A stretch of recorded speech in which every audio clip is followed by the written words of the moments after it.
마태복음 몇 장부터 시작했죠? 5장부터. 몇 장까지요? 7장까지. 이게 산상 무엇이라? 보훈이라. 또 산에서 내려주신 산상 수훈이라 이렇게 말합니다. 이 산상 보훈 5, 6, 7장에서 6장은 고기로 말하면 무슨 토막일까요? 가운데 토막입니다. 제일 중요하게 생각되는 그런 부분인데요. 여기에는 이제 예수님께서 가르쳐 주신 그 유명한 주님의 기도, 주기도도 바로 마태복음 6장에 있습니다.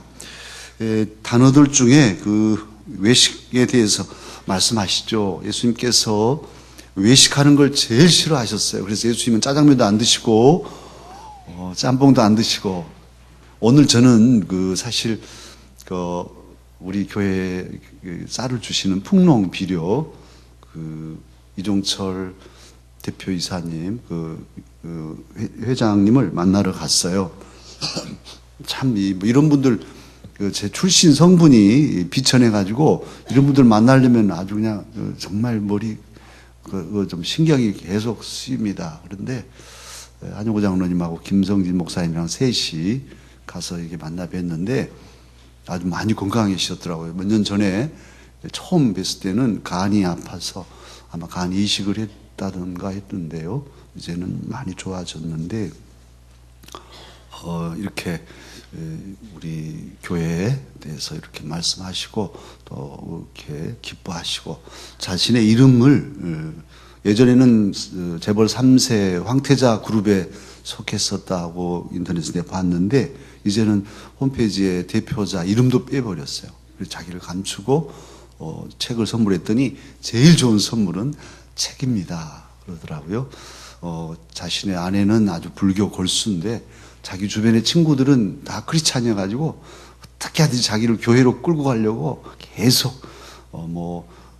안 믿는 사람이 예수 믿게 된 뒤에 지은 책들 막 이런 것들을 계속 준답니다. 그래서 자기는 그냥 어정쩡하게 무신론자는 아니지만 그냥 이것도 아니고 저것도 아니게 있다고 그래서 절반은 마음이 다 이렇게 녹아 계시네요. 뭐가 있네요. 지금 저도 그랬었는데요. 아무튼 그렇게 귀한 만남을 갖고요. 그 사옥을 옮기는데 거기에 도서관을 만들어 놓고 책을 했는데 직원들이 안 봐서 새 사옥으로 가면 그 책을 우리 강서교회 애들에 다 기증하란다고. 괜찮죠? 주지 마라 할까요? 그래서 그냥 아이고 주시면 고맙지요 그래 놨습니다. 언제 옮길지는 모르겠어요. 근데 중요한 것은 그게 중요한 게 아니고 제가 외식을 했다고 말하려고요. 우리 한효 장로님이 그 옆에 불교 방송 옆에 수타 짜장면 집이 있어서 손으로 이렇게 한 짜장면 생전에나 우리 김성리 목사님도 그렇고 처음 먹어봤어요. 처음 수타 짜장면. 여러분께서 그 신기맹기한 외식을 하시려면 거기 가면 됩니다. 불교 방송국 옆에. 그런데 외식할 때 그런 짜장면 먹는 건 아니고요. 오늘 제가 풀어놨는데 예수님을 해치려고 했던 사람들이 예수님께 와서 시험하죠. 겉으로는 선생님 이렇게 하면서 속으로는 어떻게 해칠까 하는 그런 행동. 그게 뭐죠?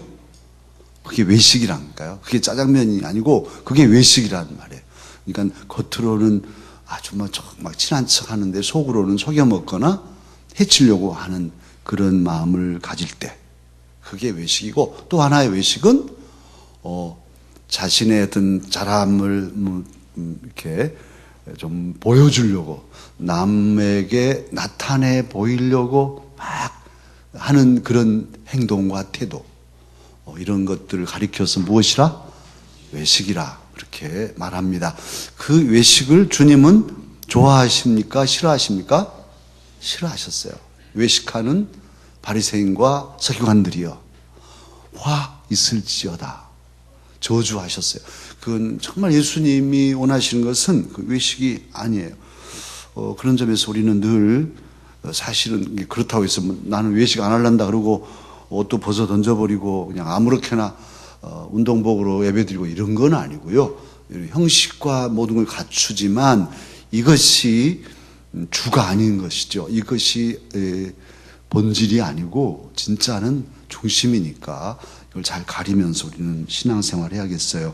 두 번째 우리가 유념할 단어가 중언부언입니다. 7절에 있는 그 중언부언하지 마라. 중언부언하지 마라고 그러는데 중언부언이란 무엇일까요? 중언부언이라는 그 원어는 그 구레네의 왕 이름이 바토스라는 왕이 있었는데 이 왕이 말을 더듬었대요. 이렇게 하잖아요. 말 더듬으면은 뭐 어디서 살아요? 그러면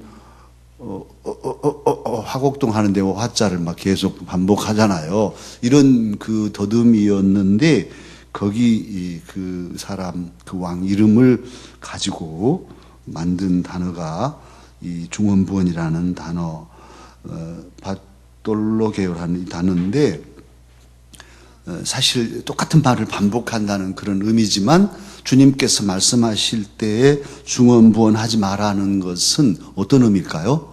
똑같은 말을 반복하기만 하면 다 중언부언이고 그것은 잘못된 것일까요? 그렇지는 않습니다. 사실 예수님도 그러고 보면 똑같은 말을 반복하시잖아요. 십자가에 달리시기 전에 최후로 겟세마네에서 기도하시는 최후의 만찬 끝나고 기도하실 때에도 똑같은 아버지여 이 잔을 내게서 지나가게 하시옵소서. 그러나 나의 온대로 마옵시고 아버지의 온대로 되기를 원하나이다. 이 기도를 계속 반복하신 거예요. 그러니까 똑같은 내용을 계속 반복하니까 중언부언인가? 그렇지는 않아요. 예수님 말씀하신 그 중언부언이란 단순히 문자적으로 반복만 하지 마라 이 말이 아니고 반복하더라도 더 중요한 것은 쓸데없이 의미 없이 계속 반복하는 말, 이걸 경계하신 것이죠. 주님이 원하시는 바는 저와 여러분의 마음이에요. 마음. 말은 잘 못할 수 있고 유창하게 또는 뭐 정선되지 못하고 거칠게 기도할 수 있더라도 더 중요한 것은 마음이죠. 어떤 마음으로 하나님을 대하는가? 주님 앞에 어떤 심정으로 나와서 부르짖는가? 오늘 밤도 마찬가지. 우리가 기도합니다만 계속 반복해서 하든지 또는 어쩌든지 간에 아니 반복해서 안 하더라도 우리의 마음이 전혀 비어 있다면 그건 정말 기도가 아니죠. 그런 얘기 있어요. 예전에 어렸을 때 제가 들은 얘기인데 어떤 그분은 기도할 때 기도가 잘 안 되니까 하나님 앞에 와가지고 기도할 때 기도를 잘 모르는 분이에요. 그래서 자기가 가만히 생각할 때 이렇게 기도하자 해가지고 하나님 앞에 하나님 입장을 바꿔놓고 생각해 보세요. 이렇게 하다가 이제 그것도 이제 기니까 입장을 바꿔놓고 밤새껏 기도가 뭐였냐면 입장을 바꿔놓고 하나님 나하고 입장을 바꿔놓고 생각해 보세요. 그렇게 기도해서 응답을 받았다는 말도 있어요. 짧은 말이지만 반복하지만 그러나 마음이 실릴 때는 중언부언일까요? 아닐까요? 문자적으로는 중언부언이지만 주님이 원하시는 것은 아니란 말이에요. 그것은 중언부언으로 치지 않는다는 말씀이죠. 의미 없는 반복이 아니라 의미 있는 반복일 때는 중언부언일 수 없다. 오늘 예수님께는. 그러나 의미 없이 그냥 반복하면 문제죠. 특히 우리가 주의할 것은 주기도문 같은 것, 사도신경 같은 거예요. 저하고 사도신경을 주기도문을 외우면 많은 분들이 처음에는 틀려요. 근데 저는 20대 때 제가 그 은혜 받은 적이 있기 때문에 그래요. 정말 저는 모태신앙으로 예배 드리면 정말입니다. 가정 예배 드리면 아버님이랑 같이 드리면 절반쯤은 졸고 있어요. 자고 있어요. 그래도 주기도는 하나도 안 틀리고 잘할 수 있어요. 그냥 절반쯤 자면서도 하늘에 계신 분도 주르륵 나와요. 그렇게 살았는데 아니 20대에 신학교에 입학하고 이제 은혜를 받고 몸이 고쳐지고 정말 성령의 은혜를 체험한 것이죠. 그리고 이제 예배를 체프를 드리는데 하늘에 계신 그다음에 뭐죠? 하늘에 계신, 아이 해봐요. 하늘에 계신 우리 아버지. 우리 깜짝 놀랐어요. 하늘에 계신 우리 아버지. 앞에 있는, 옆에 있는 우리 모든 신학생들도 다 우리 아버지래, 우리. 그때까지 몰랐어요. 그냥 하늘에 계신 우리 아버지였어요. 그런데, 나의 하나님도 되시고, 다, 우리의 하나님, 우리 아버지. 정말 구절구절이 예사롭지 않은 거예요. 그래서 그때부터는 kokkok씹으면서 기도했죠. 기도지요. 그런데 아무 생각 없이 주르륵 반복하면 중언부언이죠. 그러나 의미를 가지고 1000번을 반복해도 또 마음을 실어서 하면 중언부언이다 아니다? 중언부언 아니다. 중언부언 하지 마십시다. 기도에 집중하십시다. 똑같은 말을 반복하더라도 꼭 마음을 늘 새롭게 실어서 기도해야 합니다. 그리고 이제 특히 백합화는요, 거기 한자로 제가 써놨는데 흰 백자가 아니고 일백백자예요. 그래서 백합화라고 할 때 그 의미는 그냥 들에 흐드러져 있는 꽃들이라고 할 수 있어요. 그리고 실제로 백합화를 여러 가지 꽃들을 가리켜서 백합화라고 합니다. 그리고 저희들이 지난번에 터키 그리스를 성지순례 했을 때 여러분에도 보여드렸습니다만 부활절 어간에 피는 빨간 양귀비 같은 꽃, 예쁜 빨간 꽃인데 그 안에는 검정 십자가가 새겨져 있는 그 꽃을 그 지역의 사람들이 백합화라고 했어요. 그러니까 뭐 전혀 흰 백자하고는 틀리죠. 하얀 꽃이어서가 아니라 많이 피어 있는 그런 꽃을 가리켜서 백합화를 한다고 생각하면 되겠습니다. 주님께서는 들에 이렇게 피어 있는 많은 꽃을 보면서 들에 백합화, 이 많은 들꽃을 봐라, 뭐 이렇게 하신 것이죠. 자, 이제 거기 본문 이해를 보시면 이제 제가 좀 이렇게 줄였어요. 그래서 이렇게 만들어 놨는데 함께 풀어보십시다. 하나님은 무엇 중에 보시고 갚아주시는 분일까요? 은밀한 중에. 그러니까 하나님께서는 외식을 싫어하신다고 아까 그랬고, 특히 그러기 때문에도 우리의 태도, 기도의 태도가 뭐냐. 오늘 본문에 보면, 마태복음 6장에 보면 하나님을 향한 태도, 우리의 마음가짐이나 몸가짐, 이런 것들에 대해서 가르쳐주고 계시고, 또 하나님을 섬기는 내용, 특히 기도하는 내용도 가르쳐주고 계시죠. 그런데 여기서 기도하는 태도를 말씀합니다. 은밀한 중에 기도하라. 그러니까 남에게 보여주려고 하는 기도보다는 차라리 문을 닫고 사람을 의식하지 말고 오직 하나님께 집중된 기도.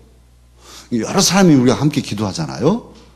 통성으로 기도하죠. 막 뭐라고 소리쳐서 기도하잖아요. 근데 이것이 자칫하면 보여주려고. 여러분 들어보세요. 나 기도 잘하죠? 하면서 기도한다면 그건 외식이고 그건 은밀한 기도가 아니죠. 사실은 통성기도, 우리 한국의 특색이기도 하죠. 이게 막 하면 뜨겁고 속이 좀 시원하고 기도한 것 같고, 어디 좀 그래서 시원하게 막 소리쳐서 기도할 곳이 없을까 찾아다니고, 이번에도 그 교육자 수련회를 교구협의회 갔는데 어떤 목사님이 그러십니다. 자기 아들이 이번에 신대원을 졸업했는데 그가 전임으로 일하는 교회에 이제 소개를 하면서 어떤 식당의 아주머니한테, 이분이 순복음적인 신앙인데 그 지역에는 그렇게 여러 교회를 다녀도 금요 심야에 아주 시원하게 막 소리쳐서 기도하는 교회가 없어서 너무 답답하다고. 그러니까 아주머니, 우리 교회로 와보세요. 우리 교회는 통합측이지만 뜨겁게 기도하는 교회입니다. 이렇게 소개했다고 그 아버지가 얘기하더라고요. 우리 교회도 그래도 뜨겁게 기도하는 교회인가요? 아니죠? 아닌가요? 좀 이따 하잖아요. 뜨겁게. 여러분은 뜨겁게 안 하고 가시죠? 여러분 담임 목사는 또 이렇게 기도의 불을 떼려고 하는데, 그래요. 뜨겁게 기도할 때도 있고 또 차갑게 고요히 기도할 때도 있고. 새벽 기도에는 설교 전에는 음악을 틀어드리고 은은하게 그리고 고요히 기도합니다. 그리고 새벽 설교가 끝나면 같이 함께 뜨겁게 기도하는데요. 잘 안 되고는 있어요. 오늘 저녁에 좀 이따가 좀 뜨겁게 기도하십시다. 소리 내서 기도하는데 단 그때 조심할 것은 들어보세요. 나 소리 잘 내죠? 방언도 하죠? 나는요 기도 많이 한 사람이에요. 이런 마음이 든다면 멈추세요. 멈추세요. 그리고 차라리 조용히 기도하는 게 나을 거예요. 이따가 조용히 기도한다면 여러분 다 외식에 빠졌다가 저 멈춘 줄로 알겠어요. 열심히 힘있게 기도하시고 하되 이웃을 잊어버리고 주님께만 집중한다면 크게 하건 적게 하건 그건 문제가 안 될 거예요. 어쨌든 주님은 은밀한, 그러니까 외식하지 않는 하나님께만 마음이 집중된 그런 기도를 원하신다 하는 사실을 꼭 기억해야 하겠습니다. 그 다음 두 번째 보시면 하나님은 우리가 사람의 잘못을 무엇하지 아니하면 우리의 잘못도 무엇하지 아니하실까요? 용서의 문제입니다. 이 어려운 숙제를 오늘 마태복음 6장에서 말씀하고 계셔요. 그러니까 예수님께서는 우리가 우리에게 죄 지은 자를 사하여 준 것 같이 우리 죄를 사하여 주옵시고 이렇게 기도하게 했는데, 사실인즉 이미 예수님은 저와 여러분의 죄를 용서하여 주셨습니까? 안 했습니까? 용서해 주셨어요. 그리고 오늘 말씀합니다. 새 계명을 너희에게 주노니 내가 너희를 무엇한 것 같이 사랑한 것 같이 너희도 서로 사랑하라. 이건 사랑은 용서의 개념을 넘어서는 거죠. 그래서 용서는 뭐 그건 문제도 안 돼. 사랑하는데 뭐 다 끝나버리잖아요. 그런데 우리 주님은 용서를 넘어선 사랑을 우리를 하셨어요. 그것 때문에 이 세상까지 오시고 사람이 되셨거든요. 근데 용서가 안 되는 중요한 이유가 있는데 우리 심리를 분석해 보면 이 뾰족조름한 자존심 때문인 거예요. 이게 자존심 상. 용서하고 싶어도 뭐 저 녀석이 먼저 손님이지 않아. 내가 뭐 아신 이런 것들이 있다. 부부간에도 마찬가지. 뭐 내가 뭐 근데 아무것도 아닌데도, 그리고 풀어버리면 아무것도 아닌데도 이 자존심이 이게 뭐라고, 이것 때문에 잘 안 되죠. 그런데 그럴 때 우리가 생각할 것은 우리 주님을 생각하는 것이죠. 주님은 하늘 보좌를 버리셨어요. 그리고 사람이 되셨어요. 자존심으로 하면 정말로 돼 있을 수 없는 일이잖아요. 더더욱 그 초라한 행세로 하나님께서 사람에게 뺨을 맞으시고 네가 예수야? 하고 갈대로 막 탁탁 머리를 때리는데도 한 말씀 없이, 그러면서 우리의 죄를 사하시고 우리를 구원하셨단 말이에요. 용서하시고 사랑하신 거죠. 그 주님을 생각하면 어떤 자존심도 꺾을 수 있어요. 그래, 주님은 하고 낮아질 수 있어요. 이번에도 우리 교구협의회 수련회 가서 새벽 1시까지 회의를 했는데, 어떤 점에서는 막 공격이 되기도 하고 그랬어요. 너무나 어떤 목사님 마음이 아파서 막 잠이 안 온 거예요. 내가 이런 수모를 겪어야 되나, 이런. 저랑 같이 자게 됐는데, 그래서 저희 어머님 얘기해 주셨어요. 목사님 너무 힘드시죠? 너무나 화날 거예요. 그런데요, 우리 어머님 돌아가셨는데 우리 어머님 못 배우셨지만 꼭 이런 일을 당하면 우리에게 하신 말씀이 있어요. 예수님은 뭔 죄가 있어서 십자가 졌다냐? 네가 참으라. 예수님은 뭔 죄가 있어서 십자가 졌다냐? 네가 참아라. 우리 어머님은 은혜를 체험하고 성령님의 은혜를 깊이 체험한 후로 완전히 사람이 달라지셨어요. 그리고 더 지혜롭게 그렇게 해주셨었는데 잊혀지지 않아요. 전라도 사투리로 예수님 뭔 죄가 있어서 십자가 졌다냐? 네가 참아라. 우리 예수님은 죄 없이도 십자가 졌다. 그래, 주님 생각하면 못 참을 게 없는 거예요. 아니, 주님은 죽기도 하셨는데, 이렇게 용서 문제는 정말 심각한데 우리 주님을 생각하면 용서할 수 있는 거예요. 그리고 주님께서는 반대로 우리가 우리에게 잘못한 사람을 용서해 준 것 같이 우리도 용서해 주십시오. 이렇게 말하게 하셨는데요. 사실은 이건 매우 중요한 거예요. 우리 기독교는 용서의 종교고 십자가의 종교잖아요. 예수님께서 은혜로 우리의 모든 죄를 사해 주셨어. 그러니까 우리는 아무렇게나 해도 다 죄가 이미 용서받은 사람인데, 그러니까 아무렇게 살아도 괜찮대. 용서 안 해도 괜찮아. 구원파 같은 경우는 남의 갯돈, 전세금 다 떼먹고도 괜찮아. 주님이 용서해 주셨는데, 이혼하고도 괜찮아. 남의 돈 다 빌려가지고도 나 안 갚어. 갚으라도 안 갚어. 그리고도 왜 안 갚으냐? 주님이 다 용서해 주셨어. 나는 죄사함 받았는데, 이런 뻔뻔함. 이건 구원파예요.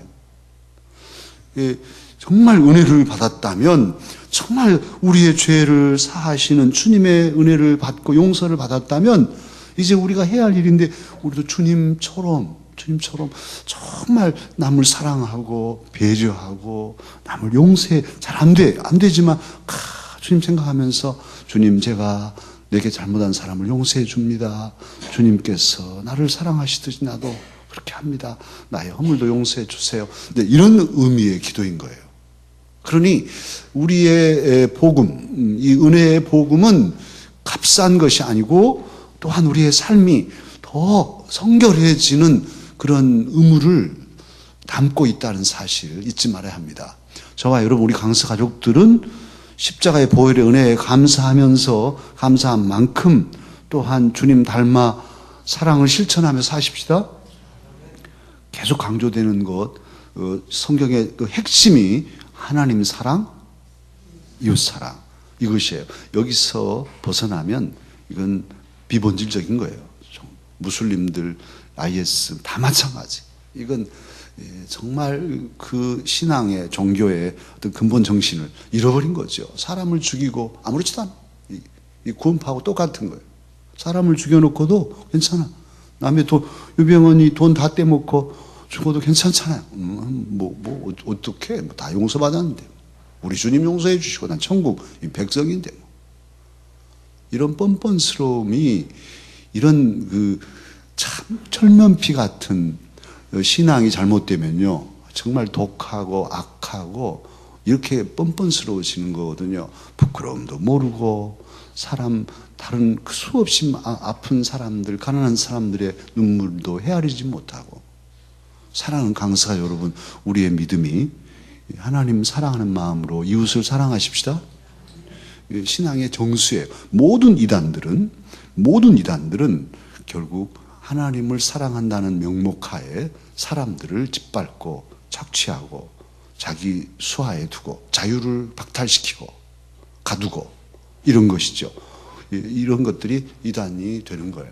우리도 잘못하면 독선에 빠질 수 있어서 용서, 사랑, 배려, 이런 단어들을 우리 잊지 않아야 할 것입니다. 자, 우리의 보물은 어디에 쌓아놔야 할까요? 하늘에, 스위스 은행 금고에? 아니죠. 하늘에 쌓아두라 하십니다. 우리의 보물이 있는 곳에는 우리의 무엇도 있기 때문입니까? 마음도 있기 때문에. 우리의 보물을 스위스 은행에다 뒀다면 항상 스위스 거기만 생각할 거라고요. 그런데 하늘에 두면 늘 하늘을 생각하고 살죠. 그리고 이 문제는 주인의 문제하고도 오늘 예수님은 묶어놓고 있어요. 그래서 두 주인을 섬기지 못한다. 한 주인, 물질 만능 사회에서 우리는 물질을 넘어선 하나님을 섬기는 사람이 되어야 한다. 그렇게 오늘 주님은 가르치고 있어요. 사실 물질을 추구하지 않을 수가 없죠. 특히 이 자본주의 사회에서는 물질이 없으면 살 수가 없는 거죠. 그래서 재화에 대해서 열심히 이렇게 노력하고 합니다. 사업도 하고. 저는 또 여러분을 위해 축복하고, 우리 강서교회의 젊은 일꾼들이 여러 가지 사업들을 번창시키기를 원해요. 오늘 또 제가 풍롱비료 회장님께 우리 교회는 건강한, 우리 교회가 많이 이렇게 막 대형화됐나요? 이렇게 물어보시더라고요. 그래서 아니요, 우리 교회는 50년사 드리면서 건강한 교회를 지향하고 있습니다. 그러나 풍롱비료는 번창하기를 축원합니다. 그래서 더 많은 선한 일들을 하시는데 그렇게 힘이 되어 주셔야 합니다. 그랬더니 웃으시더라고요. 참 어려운가 봐요. 다들 좀 경기가 다 그러니까 풍랑도 그렇게 썩 만족스럽지는 않은 듯 그렇게 내비쳤어요. 그러나 사랑하는 강사가족 여러분, 우리가 어렵지만 지혜롭게 물질적인 것도 열심으로 이렇게 번창시켜 나가십시다. 그런데 이게 주가 아니고, 그럼에도 불구하고 우리의 주인은 물질이 아니고 또 우리의 모든 보물은 하늘나라에 있고, 우리의 삶의 또 우리 인생의 주인은 누구이십니까? 하나님이셔야 합니다. 절대로 변치 않을 우리의 주님, 우리의 마음을 주님께 향하고 살아가십시다. 자, 그 다음 진짜 이제 중요한 구절 하나가 있습니다. 무엇을 먹고 입을까? 무엇 하지 말고? 염려하지 말고 먼저 해야 할 것이 있는데, 그의 나라와 그의 의를 구하라. 그러니까 하나님의 나라, 하나님의 의를 구하라는 거예요. 성경 전체를 통틀어서 말씀드린다면 하나님 나라일 수 있어요. 하나님께서 아브라함을 택하시고 이스라엘 민족을 만드시죠. 애굽에서 나라가 서려면 무엇이 있어야죠? 세 가지가 있어야죠. 나라가 만들어지려면 국민이 있어야 되고, 영토가 있어야 되고, 그 다음에 주권이 있어야 되잖아요. 그러자 나라가 서요.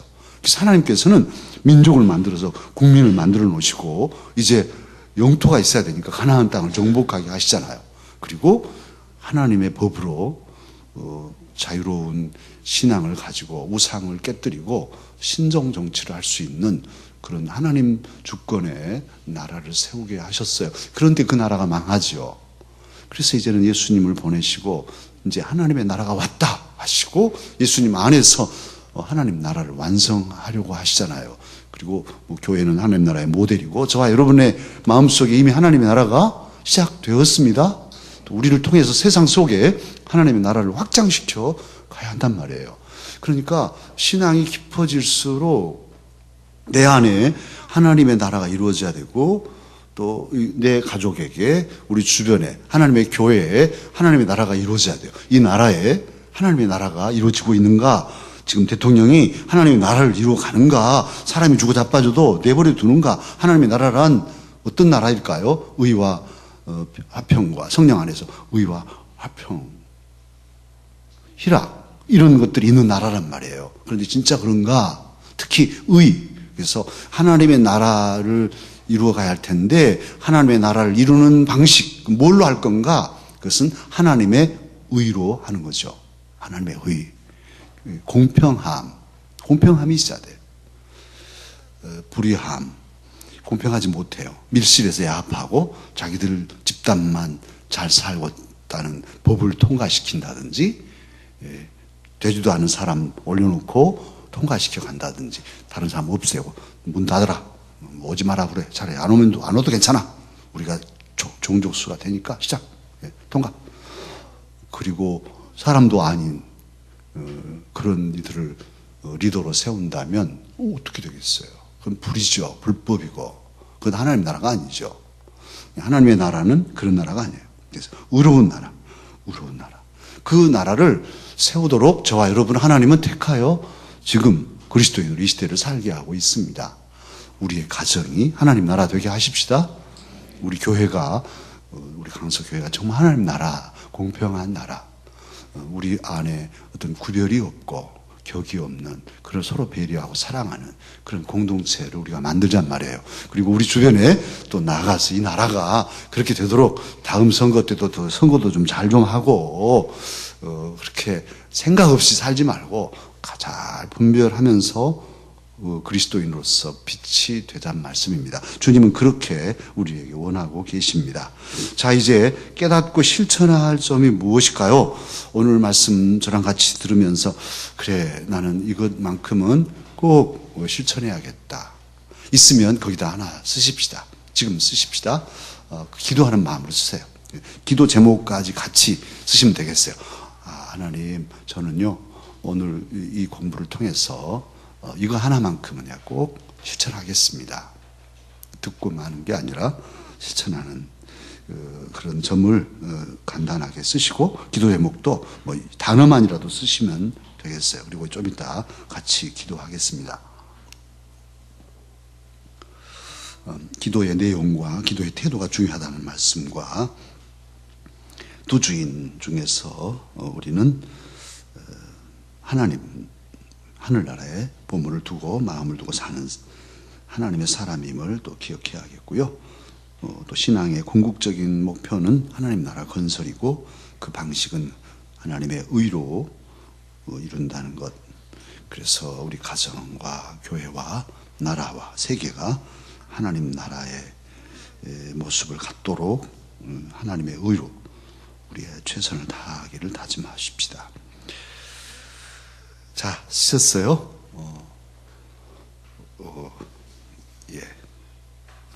이제 찬양하면서 기도하십시다.